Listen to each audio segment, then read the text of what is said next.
Salam hormat Bapak Guru Nama Budaya. Hari ini saya ingin bertanya Pak. Saya sudah belajar hukum-hukum kesenjataan, tapi masih banyak yang belum saya paham Pak. Kemudian apa sih tujuannya kita tuh mempelajari hukum-hukum kesenjataan Pak?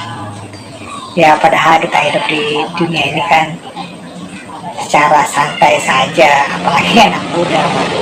Kira-kira apa tuh Pak manfaat kita sebagai umat Buddha mempelajari hukum kesenjataan?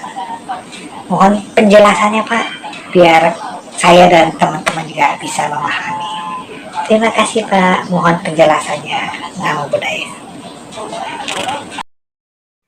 Ya, sungguh bagus pertanyaan dari adik ini ya. Kita mempelajari hukum kesenjataan adalah melihat hukum yang mengatur alam semesta ini sehingga kita bisa bertindak sesuai dengan hukum-hukum kesenjataan. Artinya apa? Tingkah laku kita berlaku sesuai dengan hukum yang ada. Kalau kita berlaku sesuai dengan hukum, maka hidup kita akan bahagia. Ya, contoh ya, adik ya. Ketika kita sebagai manusia di Indonesia mengikuti peraturan tata tertib di Indonesia, kita pun akan bahagia. Contoh yang paling gampang, ketika kita naik motor di kendaraan di jalan umum, helm wajib kita pakai.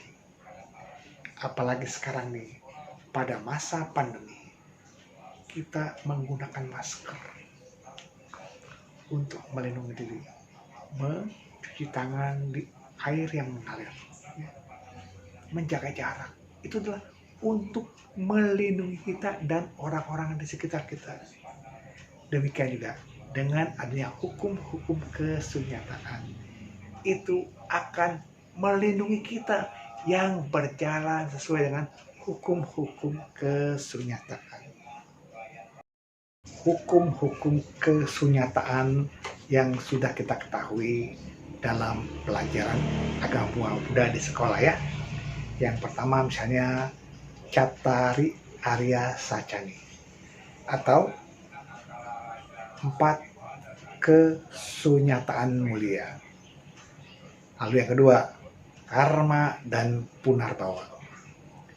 Ketiga, hukum paticca samuppada. Lalu yang keempat, tilakkhana. Kalian pernah belajar bahkan dari tingkat dasar, sekolah dasar, sekolah menengah pertama, sekolah menengah atas atau sekolah menengah kejuruan, bahkan di kuliah pun Anda belajar. Loh kenapa? Karena memang hukum inilah yang pelan-pelan kita harus pahami. Supaya apa? Supaya kita mampu memutuskan rantai kelahiran yang berulang-ulang. Lewatilah kita pelajari pelan-pelan. Tentu saja bukan cuma belajar, tetapi mempraktekkan diri sesuai dengan hukum-hukum kesenjataan. Oke, yang pasti begitu. Wow, banyak sekali Pak. Kalau gitu mohon penjelasannya Pak satu persatu biar lebih rinci Pak. Maklum, kami kan masih pelajar Pak. Boleh Pak ya? Tentu saja. Tapi Bapak akan memberikan secara global saja ya. Karena memang waktunya yang sangat singkat. Baik, yang pertama tentang Cattari Arya Sacani atau hukum 4 kesenjataan mulia. Di sini dijelaskan oleh Sang Buddha bahwa hidup dalam bentuk apapun adalah dukkha. Namun kalian jangan berpikir bahwa dukkha itu hanya penderitaan saja ya. Bahkan kebahagiaan pun ada yang namanya penderitaan. Nah, di sini Sang Buddha menjabarkan 4 macam.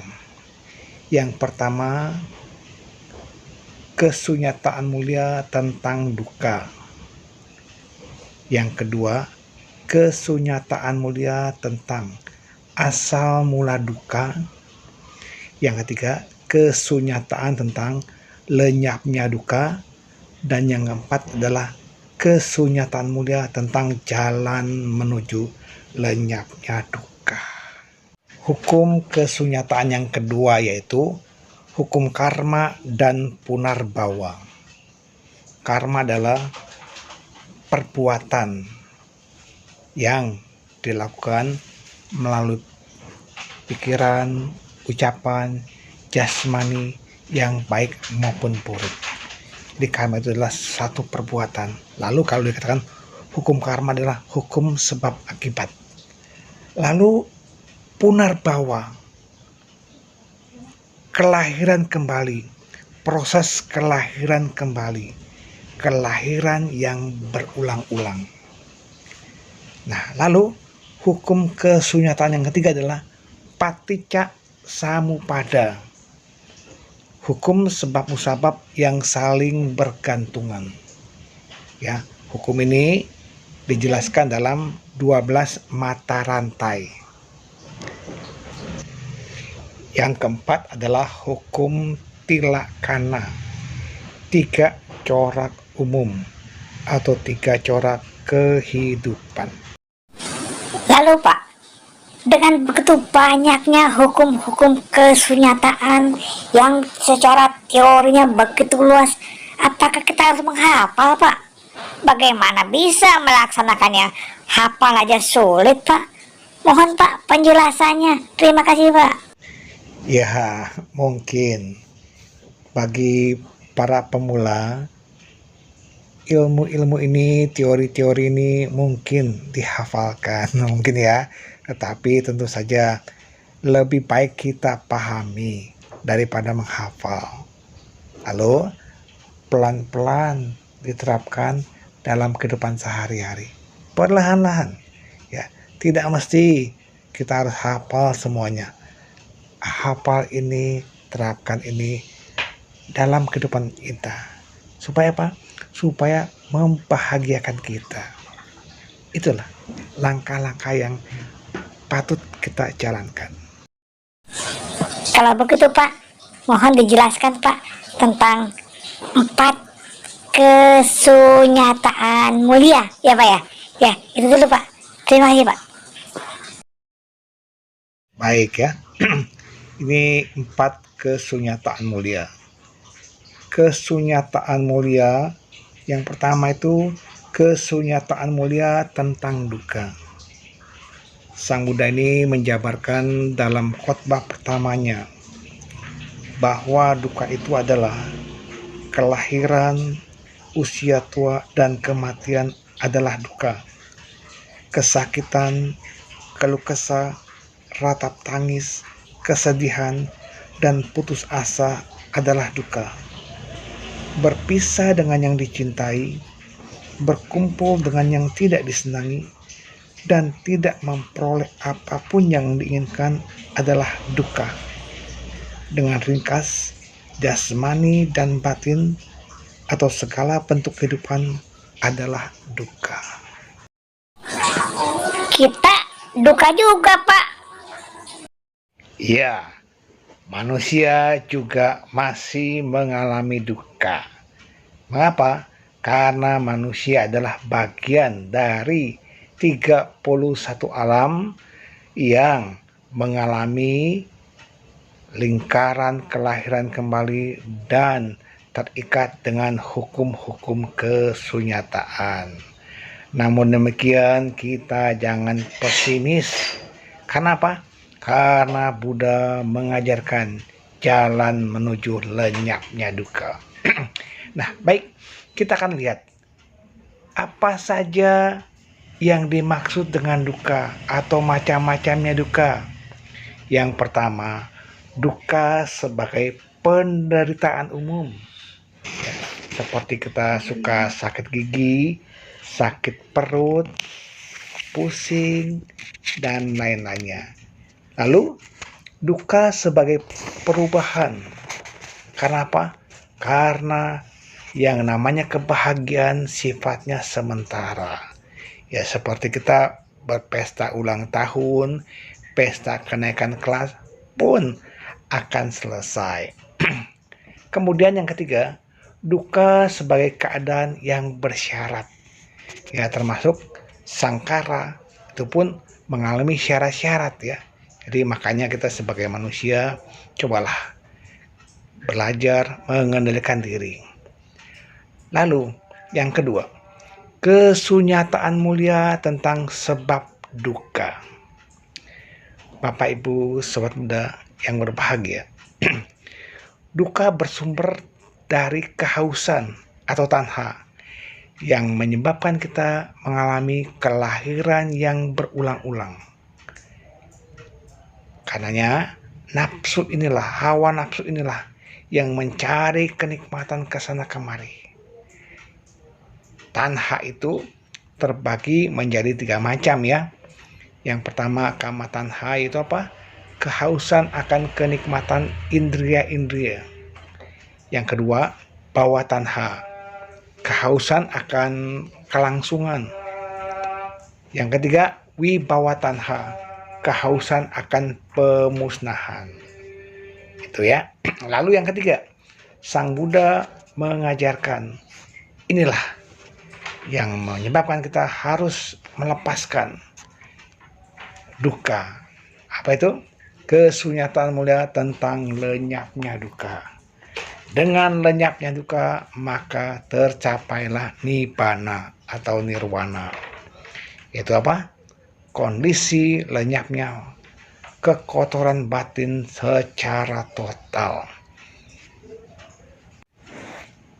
Nibbana atau nirwana bukanlah alam kehidupan, melainkan lenyapnya kekotoran batin secara sempurna. Lalu Bapak Ibu sobat muda yang berbahagia,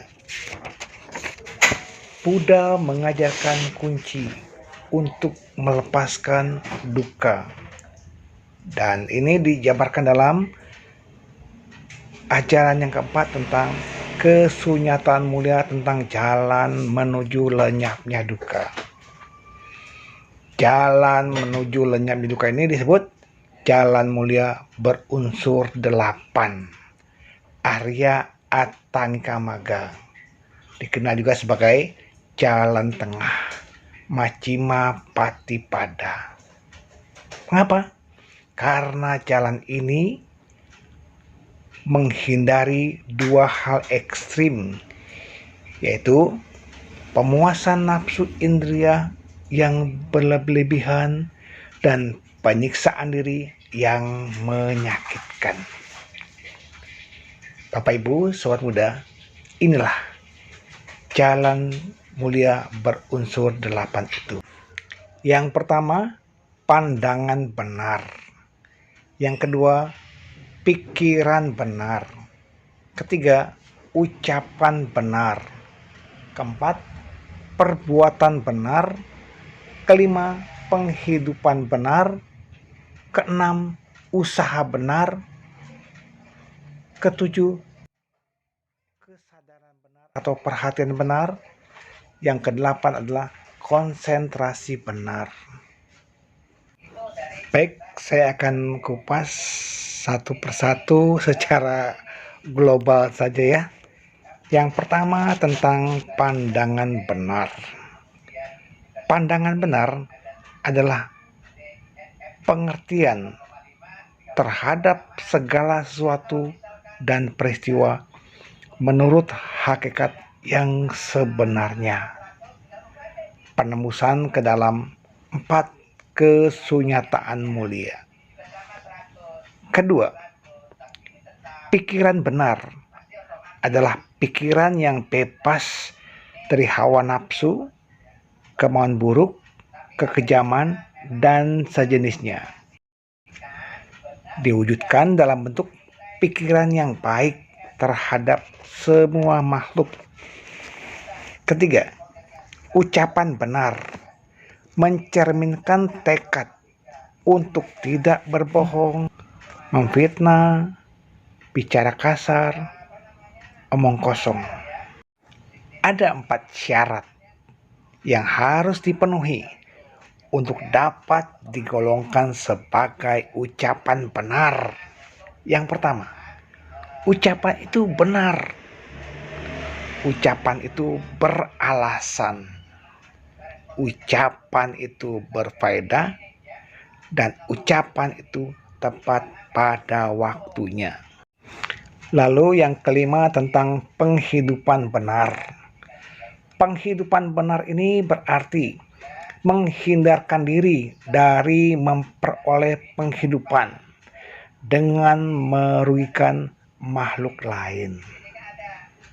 Beberapa cara mendapatkan penghidupan yang seharusnya dihindari. Yang pertama, penipuan, ketidaksetiaan, penujuman, kecurangan, pemungutan bunga tinggi. Lalu ada perdagangan yang patut kita hindari. Berdagang alat senjata, makhluk hidup, daging, minuman keras, dan racun. Kemudian yang keenam, usaha benar. Usaha benar adalah pengerahan tenaga kemauan untuk pertama, mencegah munculnya unsur-unsur jahat yang belum muncul. Kedua, memusnahkan unsur-unsur jahat yang sudah muncul. Ketiga, menumbuhkan unsur-unsur batin baik yang belum muncul. Dan yang keempat adalah menambahkan, mengembangkan unsur-unsur batin baik yang sudah muncul. Yang ketujuh adalah perhatian benar. Perhatian benar di sini berarti melatih diri agar benar-benar menyadari dan memperhatikan dengan penuh kewaspadaan segala hal yang terjadi dalam diri kita. Itu apa? Menyadari gerak-gerik anggota tubuh, menyadari timbul dan lenyapnya perasaan, menyadari timbul dan lenyapnya pikiran, dan menyadari objek pikiran. Baik, yang kedelapan adalah konsentrasi benar. Konsentrasi benar berarti apa? Pemusatan pikiran. Pemusatan pikiran yang baik yang ditujukan pada objek yang baik sehingga batin mencapai ketenangan. Batin mencapai pandangan terang, ya. Oleh karena itu, Bapak Ibu Sobat Muda, disinilah kita bisa belajar untuk menerapkan jalan mulia beruas 8. Semoga uraian yang saya sampaikan pada hari ini bisa mengambil hikmah untuk melaksanakan jalan ini dengan baik dan menuju kebahagiaan. Terima kasih. Terima kasih Pak Guru. Semua ilmu yang Pak Guru berikan sudah saya terima dengan baik. Semoga bermanfaat bagi kami dan semuanya. Semoga semua hidup berbahagia. Sadu, sadu, sadu.